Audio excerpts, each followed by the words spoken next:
অবশেষে অনেক জল্পনা কল্পনা ও নাটকীয়তার পর ভারতের বিশেষ অনুরোধে সেদেশে ৩,০০০ টন ইলিশ মাছ রপ্তানি করা হচ্ছে বলে জানিয়েছেন মৎস্য ও প্রাণী সম্পদ মন্ত্রণালয়ের উপদেষ্টা ফরিদ আক্তার।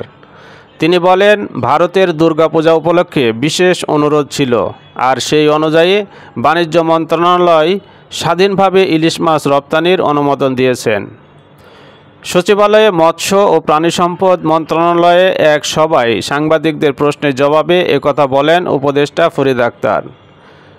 দুর্গাপূজা ঘিরে প্রতি বছরের মতো এবারও বাংলাদেশ থেকে ইলিশ আমদানি করতে চেয়ে গত 11 সেপ্টেম্বর বাংলাদেশকে চিঠি দেয় ভারত। ভারতীয় ব্যবসায়ীদের ওই চিঠিতে বলা হয়, 1996 সালের পর থেকে প্রতি বছর গড়ে 5,000 টন ইলিশ বাংলাদেশ থেকে ভারতে রপ্তানি হচ্ছিল। তবে 2012 সালের পর থেকে রপ্তানি অজ্ঞাত কারণে বন্ধ হয়ে যায়। আবার গত 5 বছর ধরে কেবল দুর্গাপূজাকে কেন্দ্র করে বিশেষ বিবেচনায় বাংলাদেশ থেকে ভারতে ইলিশ রপ্তানি হচ্ছিল। তবে গত 11 আগস্ট সচিবালয়ে সাংবাদিকদের এক প্রশ্নের জবাবে উপদেষ্টা ফরিদ আক্তার বলেছিলেন, দেশের মানুষের চাহিদা মিটিয়ে তারপর ইলিশ মাছ বিদেশে রপ্তানি করা হবে। কারণ দেশের মানুষ ইলিশ পাবে না আর রপ্তানি হবে সেটা হতে পারে না।